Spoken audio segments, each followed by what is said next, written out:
Everyone, আপোনালোকক পুনৰবাৰ স্বাগতম জনাইছোঁ মই এটা নতুন ভিডিঅ'লৈ। আৰু আজি মই ওলাই মেলি ভিডিঅ' কৰিছোঁ।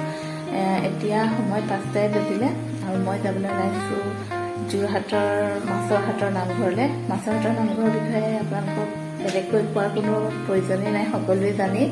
তেন্তে ব'লকচোন আজি মই আপোনালোকক লৈ যাওঁ মাছৰহাটৰ নামঘৰ।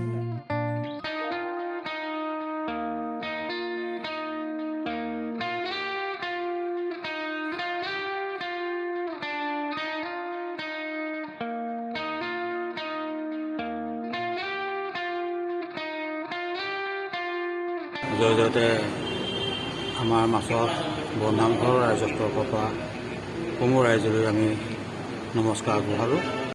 দাস আৰু আমি সন্ধ্যা নাম প্ৰসংগ কৰিছোঁ।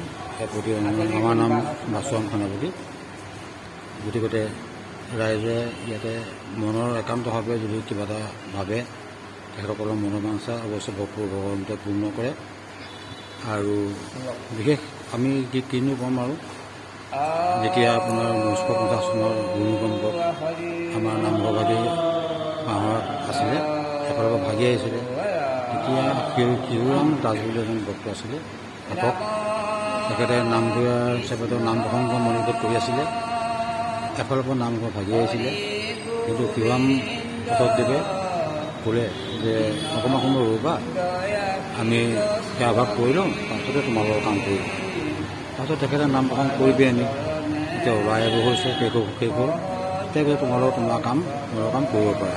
এতিয়া তেওঁ ওলাই আহিছে আৰু মণিপুৰ ভাগিও নিজে নিজে ভূমিকম্পত পৰি পৰিছে।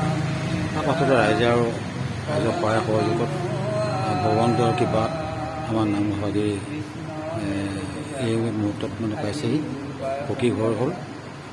আৰু ভৱিষ্যতেও আমি ভাবিছোঁ যে ৰাইজৰ সহায় সহযোগত আৰু উন্নতি হ'ব। আমি সমূহ ৰাইজলৈ আশীৰ্বাদ কৰিছোঁ তেখেতসকলে যাতে আৰু আমাৰ সেই নামঘৰ উন্নয়ন কমিটি যিসকল ব্যক্তি আছিলে, সভাপতি সম্পাদক সমিতিৰ সদস্যবৃন্দসকলে তেখেতসকলেও বহুত সহায় সহযোগ কৰি এই নামঘৰভাগি সম্পূৰ্ণ হোৱাত যথেষ্টখিনি তেওঁলোকে শ্ৰম প্ৰয়োগ কৰিছে। তেখেতসকলেও সকলোকো আমাৰ ফালৰ পৰা অভিনন্দন আগবঢ়াইছোঁ। আপোনালোকে ধুনীয়াকৈ আপোনাৰ নামটো কি?